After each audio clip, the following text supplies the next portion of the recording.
ଆଜିର କାର୍ଯ୍ୟକ୍ରମକୁ ସ୍ୱାଗତ। ଆଜି ଆମେ ବିଭାଜ୍ୟତାର ନିୟମ ଜାଣିବା।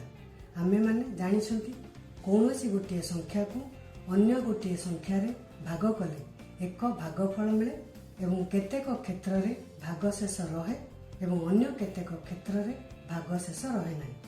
ଏହି ଭାଗ କ୍ରିୟାଟିକୁ ଦେଖ, ଏଠାରେ ଭାଗଶେଷ 0 ଅର୍ଥାତ୍ ଏଠାରେ ଭାଗଶେଷ ରହିଲା ନାହିଁ। ଏହି ଭାଗ କ୍ରିୟାଟିକୁ ଦେଖ, ଏଠାରେ ଭାଗଶେଷ 1 ଅର୍ଥାତ୍ ଗୋଟିଏ ସଂଖ୍ୟା ମିଳିଲା। ଅର୍ଥାତ୍ ଆମେ ଯେକୌଣସି ଗୋଟିଏ ସଂଖ୍ୟାକୁ ଭାଗ କରିସାରିଲା ପରେ ଭାଗଶେଷ ରହେ ବା ରହେ ନାହିଁ ଆମେ ଜାଣିପାରୁ। କିନ୍ତୁ କୌଣସି ଗୋଟିଏ ବଡ଼ ସଂଖ୍ୟାକୁ ଭାଗ କରି ସେହି ସଂଖ୍ୟାଟି ଭାଜକ ଦ୍ୱାରା ସମ୍ପୂର୍ଣ୍ଣ ବିଭାଜ୍ୟ କି ନୁହେଁ ଜାଣିବା ପାଇଁ ଅଧିକ ସମୟ ଲାଗିଥାଏ। ତେଣୁ ଆମେ ଯେକୌଣସି ଗୋଟିଏ ସଂଖ୍ୟାଟି 2, 3, 4, 5, 6, 7, 8, 9 ଏବଂ 10 ଦ୍ୱାରା ବିଭାଜ୍ୟ କି ନାହିଁ ଜାଣିବା ପାଇଁ କେତେ ଗୁଡ଼ିଏ ନିୟମ ରହିଛି। ଆଜି ସେ ନିୟମ ଗୁଡ଼ିକୁ ଜାଣିବା। ପ୍ରଥମେ 2 ଦ୍ୱାରା ବିଭାଜ୍ୟତା ନିୟମ। ତଳେ ଗୋଲ ବୁଲା ଯାଇଥିବା ସଂଖ୍ୟା ଗୁଡ଼ିକ 2 ଦ୍ୱାରା ବିଭାଜ୍ୟ। ସେହି ସଂଖ୍ୟା ଗୁଡ଼ିକର ଏକକ ସ୍ଥାନରେ ଥିବା ଅଙ୍କ ଗୁଡ଼ିକୁ ଲକ୍ଷ୍ୟ କର।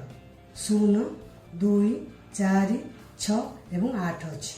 ତାହେଲେ ଏହି ସଂଖ୍ୟା ଗୁଡ଼ିକ 2 ଦ୍ୱାରା ବିଭାଜ୍ୟ। ସେହି ସଂଖ୍ୟା ଗୁଡ଼ିକୁ ଯୁଗ୍ମ ସଂଖ୍ୟା କୁହାଯାଏ। ବର୍ତ୍ତମାନ ଗୋଲ ବୁଲା ଯାଇଥିବା ସଂଖ୍ୟା ଗୁଡ଼ିକୁ ଦେଖ। ଏହି ସଂଖ୍ୟା ଗୁଡ଼ିକର ଏକକ ସ୍ଥାନରେ 1, 3, 5, 7, 9 ଅଛି। ଏହି ସଂଖ୍ୟା ଗୁଡ଼ିକ 2 ଦ୍ୱାରା ବିଭାଜ୍ୟ ନୁହେଁ। ତେଣୁ ଏହି ସଂଖ୍ୟା ଗୁଡ଼ିକୁ କୁହାଯାଏ ଅଯୁଗ୍ମ ସଂଖ୍ୟା। ତୁମେ ଜାଣିପାରିଲ 2 ଦ୍ୱାରା ବିଭାଜ୍ୟ ହେଉଛି କୌଣସି ସଂଖ୍ୟାର ଏକକ ସ୍ଥାନରେ 0, 2, 4, 6 କିମ୍ବା 8 ଥାଏ, ତେବେ ସେହି ସଂଖ୍ୟା ଗୁଡ଼ିକ 2 ଦ୍ୱାରା ବିଭାଜ୍ୟ। ବର୍ତ୍ତମାନ ଦେଖିବା 3 ଦ୍ୱାରା ବିଭାଜ୍ୟ। ଏହି ସାରଣୀଟିକୁ ଦେଖ। ସାରଣୀ ମଧ୍ୟରେ ଥିବା ସଂଖ୍ୟାଟିକୁ ଦେଖ। 951। ପ୍ରଥମେ ଦିଆଯାଇଥିବା ସଂଖ୍ୟାଟିରେ ଥିବା ଅଙ୍କ ଗୁଡ଼ିକୁ ମିଶାଅ। 9 ମିଶାଣ 5 ମିଶାଣ 1 15। 15କୁ 3 ଦ୍ୱାରା ଭାଗ କଲେ ସଂଖ୍ୟାଟି ବିଭାଜ୍ୟ ହେଉଛି। ତେଣୁ 951 ମଧ୍ୟ 3 ଦ୍ୱାରା ବିଭାଜ୍ୟ ହେବ। ଏହି ସଂଖ୍ୟାଟିକୁ ଦେଖ 218। ପ୍ରଥମେ ଅଙ୍କ ଗୁଡ଼ିକୁ ମିଶାଇବା। 2 ମିଶାଣ 1 ମିଶାଣ 8 ଅର୍ଥାତ୍ 11 ହେଲା।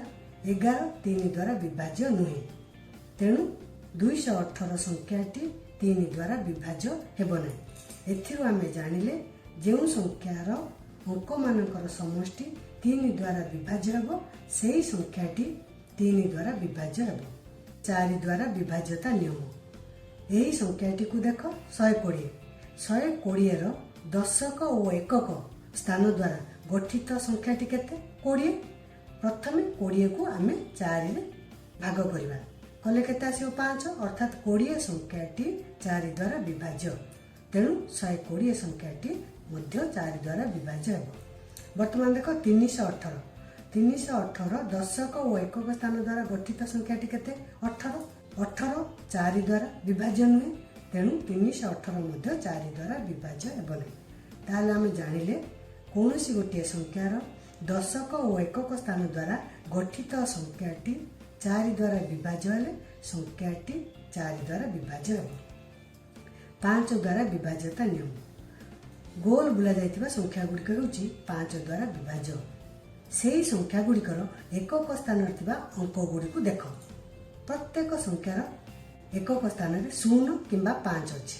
ତେଣୁ ତୁମେ ଜାଣିପାରିଲ ଯେଉଁ ସଂଖ୍ୟାର ଏକକ ସ୍ଥାନରେ 0 କିମ୍ବା 5 ଥାଏ ସେହି ସଂଖ୍ୟାଟି 5 ଦ୍ୱାରା ବିଭାଜ୍ୟ ହେବ। 6 ଦ୍ୱାରା ବିଭାଜ୍ୟ। ତୁମେ ଜାଣିଛ 6 ହେଉଛି 2 ଗୁଣନ 3 ଅର୍ଥାତ୍ ଯେଉଁ ସଂଖ୍ୟାଟି ଉଭୟ 2 ଓ 3 ଦ୍ୱାରା ବିଭାଜ୍ୟ ହେବ ସେହି ସଂଖ୍ୟାଟି 6 ଦ୍ୱାରା ବିଭାଜ୍ୟ ହେବ। ଏହି ସଂଖ୍ୟାଟିକୁ ଦେଖ 342। ପ୍ରଥମେ ଦେଖିବା 342 ସଂଖ୍ୟାଟି 2 ଦ୍ୱାରା ବିଭାଜ୍ୟ ହେବ କାରଣ ଏକକ ସ୍ଥାନରେ 2 ଅଛି। ତାପରେ 3 ଦ୍ୱାରା ବିଭାଜ୍ୟ ପାଇଁ ଅଙ୍କ ଗୁଡ଼ିକୁ ମିଶାଇବା। କେତେ ହେଲା? 3 ମିଶାଣ 4 ମିଶାଣ 2 ହେଲା 9। 9 ସଂଖ୍ୟାଟି 3 ଦ୍ୱାରା ବିଭାଜ୍ୟ ହେଲା ଅର୍ଥାତ୍ 342 ସଂଖ୍ୟାଟି 6 ଦ୍ୱାରା ବିଭାଜ୍ୟ ହେବ। ବର୍ତ୍ତମାନ ଦେଖ 543। 543ର ଏକକ ସ୍ଥାନରେ କେତେ ଅଛି? 3 ଅଛି ଅର୍ଥାତ୍ ଏହି ସଂଖ୍ୟାଟି 2 ଦ୍ୱାରା ବିଭାଜ୍ୟ ନୁହେଁ ଅର୍ଥାତ୍ ଏହି ସଂଖ୍ୟାଟି 6 ଦ୍ୱାରା ବିଭାଜ୍ୟ ହେବ ନାହିଁ। ବର୍ତ୍ତମାନ ଦେଖ 418। 418 एकक स्थान रे किए अछि 8 अछि तेणु एही संख्याटी 2 द्वारा विभाज्य। वर्तमान 3 द्वारा विभाज्य परीक्षा पे अंक गुडी को मिसेबा 4 मिसाण 1 5 5 रे 8 मिसेले 13 संख्याटी 3 द्वारा विभाज्य नुहे तेणु 418 संख्याटी 2 द्वारा विभाज्य हैला किंतु 3 द्वारा विभाज्य हैला नहीं तेणु 418 संख्याटी 6 द्वारा विभाज्य हेब नहीं। वर्तमान देखिबा 7 द्वारा विभाज्य। प्रथम एही संख्याटी को देखो 147 147 रो एकक स्थान रे केउ अंकटी अछि 7 प्रथम एकक स्थान रे थिबा अंक को 2 रे गुणिबा गुणले केते होला 14 एकक स्थान रे थिबा अंक को बाद देला परे आउ केउ संख्याटी रहला 14 रु 14 वियोग करिबा अर्थात शून्य आसिला शून्य संख्याटी 7 द्वारा विभाज्य तेणु 147 7 द्वारा विभाज्य हेबो। वर्तमान देख 224 रो एकक स्थान रे केउ अंकटी अछि 4 प्रथमे 4 को 2 रे गुणिबा केते होला 8 बळका संख्या केते अछि 22 रु 8 गले केते 14 संख्याटी 7 द्वारा विभाज्य तेणु 224 संख्याटी 7 द्वारा विभाज्य हेबो। वर्तमान देख 125 एकक घरे केउ अंकटी अछि 5 को 2 रे गुणले केते हेबो 10 बळका संख्या केते अछि 12 फेडाण 10 कले केते होला 2 संख्याटी 7 द्वारा विभाज्य नुहे तेणु 125 संख्याटी 7 द्वारा विभाज्य हेब नहीं।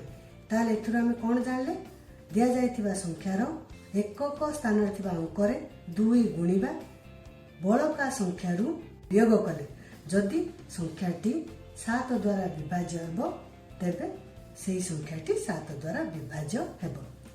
वर्तमान देखा 8 द्वारा विभाज्य 4 द्वारा विभाज्य तुम कौन कर दशक एकक स्थान रे गठित संख्या को देखिथिलो तेणु 8 द्वारा विभाज्य पाई आमे कौन करबा शतक दशक और एकक स्थान द्वारा गठित संख्याटी जदि 8 द्वारा विभाज्य हो तेबे संख्याटी 8 द्वारा विभाज्य हो।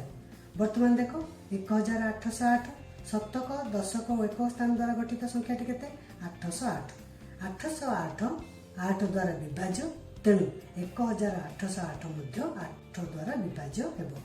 देख 3502 शतक दशक और एकक स्थान द्वारा गठित संख्याटी केते होला 502 8 द्वारा विभाज्य नुहे तेणु 3502 8 द्वारा विभाज्य हेब नहीं। एबे देखिबा 9 द्वारा विभाज्य। प्रथम दिया जायतिबा संख्या थिबा अंक गुडी को मिसेबा 531 संख्यार अंक गुडी को मिसेले केते हबो 9 संख्याटी 9 द्वारा विभाज्य तेणु 531 मध्य 9 द्वारा विभाज्य हेबो। देख 468 थिबा अंक मान को मिसेले केते हबो 18 संख्याटी 9 द्वारा विभाज्य तेणु 468 संख्याटी 9 द्वारा विभाज्य हेबो।